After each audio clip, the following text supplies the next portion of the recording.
Нэг амьсгаагаар. Өнөөдөр бид Эферэ 3 дугаар улирлын 4 дугаар ангийн гүнзгий задлан ярилцах гэж байна. Янз бүрийн үзэгдлүүдийн цаадаг утга санаа, сэдэв болон тэр төгсгөлийн дараа юу болох талаар хамтдаа ярилцъя. За тэгээ спойлероор дүүрэн шүү. Бид 3 дугаар ангийн эмэг замбраагүй байдал дууссан газраас эхэлнэ. Манай рүүч цагдаагийн машины арын суудлын дээр сууж байна. Түүний нүднээс дараагийн худлаа үгээ бодож байгааг харж болно. Цагдаа нар машиныг шалгаж байхад рүү надад ямар ч асуудал байхгүй гэж тангаргалж байдаг. Гэхдээ бид бүгд л мэднэ шүү дээ. Түүний худлаа ярих нь одоо бараг дом болсон. Бараг л түүний рефлекс шиг л гэсэн үг. Уг нь амнаас нь гарах хүртэл өөрөө ч худлаа ярьж байгаагаа анзаардаггүй. Гэтэл энэ хооронд нохоо ачааны хэсгээс юм олж рүүг баривчлан байцаалтанд оруулна. Байцаалтын үеэр тэд ердөө жаахан марихуан олсон мэтээр яриагаа эхлүүлнэ. Дараа нь хормын өдөр юу хийснийг нь асууж эхэлдэг. Эцэст нь Лоригийн тухай асуухад рүү юу ч мэдэхгүй мэт дүр хэсгэнэ. Мексикийн тухай ярихад бүр тэнд очиж байгаагүй мэт дүр хэсгэнэ. Гэвч энэ бүгд мэдээж худлаа шүү дээ. Цагдаагийн офицерууд Мексикт картелийн нэг гишүүнтэй уулзаж байгаа рүүгийн зургийг гаргаж ирэн худал ярьсныг нь нотолчихдаг. Одоо энэ ердөө хар тамхи хадгалсан хэрэг биш болсон. Тэд хэлэхдээ худлаа хэлэх нь өөрөө 5 жилийн холбооны шоронгийн ялтай шүү. Лоритой холбоотой үннээ хэлээгүй байсан ч рүү аль хэдийн асуудалд орсон гэсэн үг. Тэд түүнд хандан чи хэний төлөө ажилдгийг юу хийж байсныг чинь бид мэднэ. Чиний зөөсөн фентанил олон хүний аминд хүрсэн шүү. Чамтай холбоотой болох нас баралт бүр дээр дахиад 20 жилийн ял нэмэгдэнэ гэж мэд. Рүүгийн хувьд байдал үнэхээр хүнд болжээ. Өмнөх бүх хөдөлгөөний нүр дагавар бараг эцэстээ ирсэн байна. Өнгөрсөн ангийн тайлбар дээр миний таамагласанчлан рүүд 2 сонголт өгнө. Холбооны шоронд орох, эсвэл мэдээлэгч болох. Дараа нь түүний биед байсан жинхэнэ хар тамхиг аваад оронд нь чихэр болон туулгах имээр сольдог. Энэ бол чиний амьдралын хамгийн сүүлийн боломж шүү. Дараагийн заавар хүртэл нам гүн бай гэж хэлдэг. Сонирхолтой нь байцаалт үеэр Аламагийн нэр нэг ч удаа гарахгүй. Одоогоор тэдний зорилго зөвхөн Лори бололтой. Тэд рүүгийн утсанд чагнах програм суулгаж бүх яриаг бичиж авах боломжтой болгодог. Програм нь ээжийн дугаарын нэрээр нуугдсан байдаг. Өрнөс солигдож Silver Slipper клубээр рүү юу ч болоогүй мэд инээмсэглэн Аламатай уулздаг. Алама Лоритой холбоо нь албан ёсоор дууссан гэж битүүхэн мэдэгддэг. Мөн тэр үргэлжлүүлэн Канзасаас ирсэн шинэ бүжигчин Кидийг танилцуулдаг бөгөөд тэр нь Анжлийн оронд ирсэн байна л да. Алама шинэ бүжигчнийг арын өрөөнд аваачиж хамгийн сайн хөдөлгөөнөө үзүүлээ гэж шалгаж байгаа нь харагдана. Энэ хооронд рүү хуурамч хар тамхиг ээдэд өгч юу ч болоогүй мэт жүжиглэхээс өөр аргагүй шүү дээ. Эдгээр хэсгийн гол санаа нь хар тамхи бишээ. Эрх чөлөөний үнц нь юм. Тэр яг л бодисын донтолтой амьд үлдэх гэсэн донгоор сольсон хоёр талд зэрэг ажилдаг хүн болох нь тэр. Рүүнээс бүтэн гарч ирэх нь ч эргэлзээтэй. Өрн солигдож Нейт Кази хоёр дээр очвол Нейт тайруулсан хөлийн жигчийн урууга буцааж золгуулсан байна. Тэрээр бараг л үнийг бэлэгдэл болгон юм эвдэрсэн бол хэсгүүдийг нь буцааж нийлүүлэх хэрэгтэй ч гэж хэлдэг.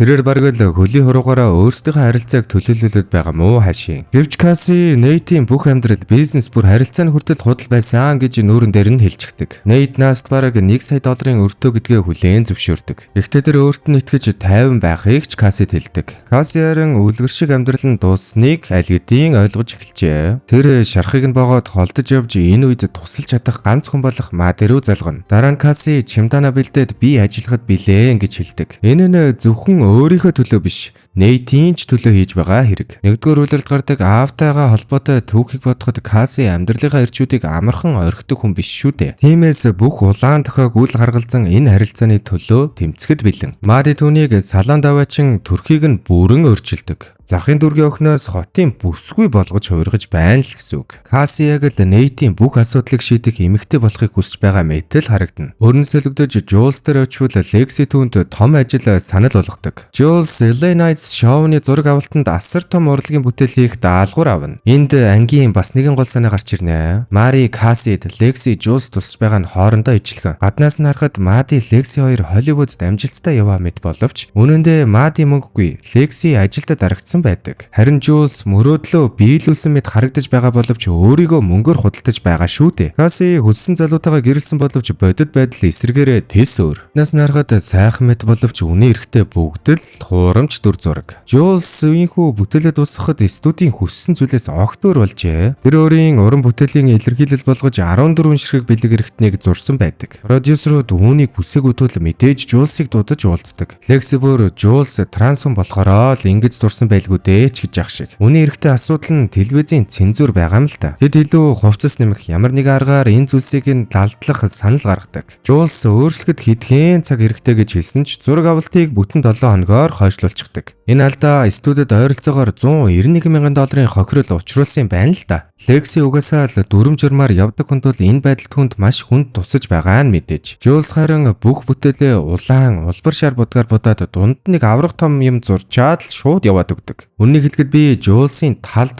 байгаад байдаггүй ч энэ удаа түүний үйлдэл бүр үнэхээр хариуцлагагүй санагдсан. Энэ одоо уран бүтээлийн эрхчлөө байсан уу? Эсвэл өөрийгөө сүтгэх зан чанарын нэг илрэл байсан уу? Энэ нь Элистэй холбоотой юу? Эсвэл Рүүтэй дахин уулзсантай холбоотой юу? Эсвэл өөр нэг шалтгаан байна уу л гэлтэй. Өрн солигдож Лоригийн талд Wayne Harley хоёр Аламогоос өшөө авах талаар ярилцаж байхад Лори өгсөн шувуугаа оршуулж байдаг. Рүүд Аламо Лори хоёрын шин 8-аг зохион байгуулах үүрэг өгдөг бөгөөд гэхдээ гахааны хэрэг өгсөн шууны дараа энэ бараг боломжгүй зүйл болсон шүү дээ. Тиймээс рүү Лоригийн оронд өөр нийлүүлэгч ашиглах санал гаргана. Ингэснээр цагдаа нар нэг дор Лори болон Аламогийн сүлжээг зэрэг нураахыг зорж байгаа нь тодорхой болж байна. Эцэст нь Cassie Lexi-гийн хэсэг хугацаанд амьдарч өөрийнхөө шин зургуудыг авч эхэлдэг. Lexi чигчиг бие онлайнд ашиглан мөнгө олохыг дэмжихгүй байгаа бол Мади ч эсэргээрээ үүнийг хамгаалж эн чин одоо үед зүгээр л байдаг л зүйл штэ гэж хэлдэг. Одоо дараагийн хэсэг надад маш сонирхолтой санагдсан. Энэ зураг авалтын үеэр Рүү болон Cassie-гийн хооронд үл ойлголцол муудалцаан болсон гэсэн олон цуу яриа гарсан байна л да. Зэндээ бүр Сиднейтэй хамт нэг ч үзэгдэл тоглохоос татгалцсан гэсэн яриач бий. Хэрвээ энэ үнэн бол энэ хэсгийг тэд нэг газар байгаа мэт харагдуулахын тулд маш их хэвлүүлсэн байх. Эсвэл ямар нэгэн байдлаар хамт зураг авалтанд орсон байх л та. Учир нь Cassie өөрийнхөө зургийг авч байхад Рүү түнээс ердөө хитгэн алхмын зайд байгааг бид хардаг. Харин тэр үед Рүү Мадигаас өөрт нь бишээ. Харин манай дараагад хар тамхи олоход туслаач гэж хүсдэг. Ингэснээр Мадиг бараг л өөрийнхөө асуудалд татаж оруулах гээд байна уугүй юу. Энэ үед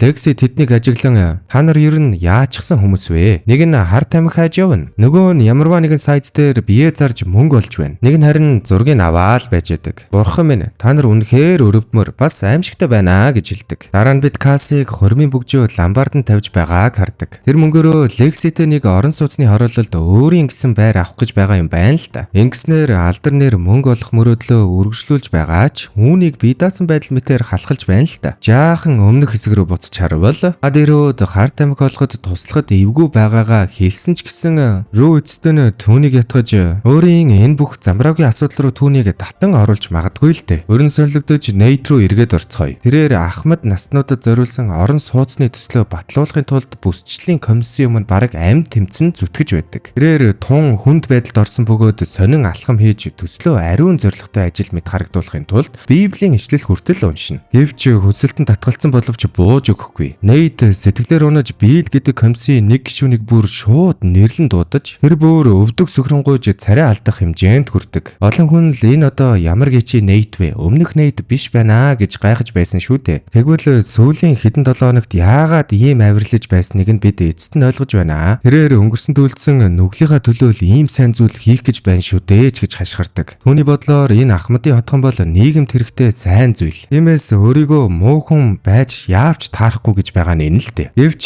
мэдээж энэ тус болохгүй. Санал дахин татгалзаж Нейт нулимсаа барьж дийлэхгүй бүр уйлна. Энэ анги бол бүхэлдээ л худал хоримгийн л тухай. Дүр болгон өөрийгөө өөрчлөгцөн гэж бодож байгаа ч үнэндээ үгүй. Тэд бүгд л бодит бус амьдралыг мөнгөөр худалдаж авах гэж оролдож байна шүү дээ. Дотоод асуудалтайгаа нүүр тулгын оронд алдар нэр сайн зүйлс рүү зүхтаж байна шүү дээ. Сава баглаа бодол нь өөрчлөгцөн ч доторх зүйлс нь үнэндээ л хэвээрээ. Тэгэхээр Нейт үнэхээр өөрийгөө аврахыг хүсэж байна уу? Эсвэл зүгээр л өөрийн түүхийг дахин шинээр бичих арга хайж байна уу? Харин Рүүгийн хувьд тэр Аламогийн газар хөзөр тоглож сунгаа шин нийлүүлэгч олох тухай яриаг нууцаар бичиж байдаг. Аламо ч хөзөр дээрээ төвлөрөхгүй байгаа ч ямар нэг буруу зүйл байгааг мэдэрч байдаг. Учир нь тэр Рүүг хөлсөө урсган нүүрний хувирлаа барих гэж ядаж байгааг хардаг. Гэвч Аламо гэнэт нөхцөл байдлыг эргүүлнэ. Тэр Рүүг бүгдийн өмнө харах гэж дууддаг. Гэхдээ урагч гэсэн утгаар биш, харин Рүү дахин мансууруулах бодис хэрглэж эхэлсэн гэж бодож байгаа учраас тэр Аламо ч Рүү тандан хатуу хар тамхи хэрэглэх нь үхлийн ялтай шүү гэж анхааруулдаг. Гэсэн ч рүү тоглолтондоо ялж Бишопыг хождог. Тэгэхээр рүү үнэхээр сайн жүжиглэж чадсан уу? Эсвэл энэ ялалтанд нутахгүй ирэх сүрлийн дохио юу? Энэ үзэгдэлд олон давхар утга байсан ч Аламогийн үхэл гэсэн анхааруулга энэ үлрэлд Рүүгийн хувь заяатай холбоотой чухал дохио мэтэл санагдсан. Мэжикийн хэлснээр Энжел нөхөн сэргийх төвөөс зугтаж алга болсон гэж сонсдог. Гэхдээ энэ нь үнэндээ Аламо асуудлыг өөрийнхөө шийдсэн гэсэн даалд утгатай байж магадгүй. Учир нь Кити түүний оронд бүрэн ирсэн байдаг. Энэ оронд руу Лориг орлох шинэ их усүр болох хугацаатай уралдаж байдаг. Нөгөө талд Мади Кассиг Брэндон гэдэг том инфлюенсерийн үзэсгэлэгт хамгийн гоё хувцас өмсүүлэн авчирнаа. Кассигийн зорилгууд маш тодорхой. Брэндонтэй хамт бичлэгт орж түүний асар олон дагагчдад харагдах. Гэхдээ Мади нэг зүйлийг хатуу анхааруулдаг. Энэ нь чи зүгээр л анхаарлыг нь тат. Гэхдээ өөрийгөө түнд бүү өгөөрэй. Хэрвээ тэр шугамыг давбал стратегийн давуу талаа бүрэн алднаа л гэсэн үг л дээ. Кассиж Брэндний анхаарлыг татахын тулд өөр өхөнтөө бүжиглэж сэтгэнэж эхэлдэг. Харин яг энэ үед рүү дэлгэцээр харж байх зуур Итич өөрийн үйлчлүүлэгчтэй сэтгэл хангалуун байлгаж байдаг. Энэ хоёр үзэгдэл хоорондоо маш хүчтэй зэрэгцүүлэлт болдог. Бид хоёр эмэгтэйг өөрсдийнхөө аргаар ирчүүдэд зарж мөнгө олж байгааг хардаг. Харин энэ үед генетик хаатлан иргэн ирдэг. Тэрээр 2 дугаар ангид Мадигийн анхны онлайн үйлчлүүлэгч шүү дээ. Кассиж түүнтэй танилцаж тэр хэв маягийг бүрэн авч бусдад таалагдахын тулд яг л тэр дүрдээ орчихсон байгаа бөгөөд Хейтлэн Брэндон нартай хамт наамгүм газар руу явж мансууруулах байц хэрэглэх гэж байдаг. Энэ үед Мадигийн өмнөх үлрэлийн нээлттэй анги дээр хийж байсан Кассигийн хаалгыг зөгтөг тэр хөгжилтэй callback гарч ирнэ. Гэхдээ энэ удаад байдал огт өөр. Энэ үед бид Кассиг Катлны бие дээр мансууруулах байц тавьж хэрэглэх гэж байгааг хардаг. Энэ үед хоёр эмэгтэй хоёулаа ижил зоригтой бөгөөд хоорондоо өрсөлдөж эхэлдэг. Кассиж байдлыг гартаа авч Брэндонг өөртөө татахын тулд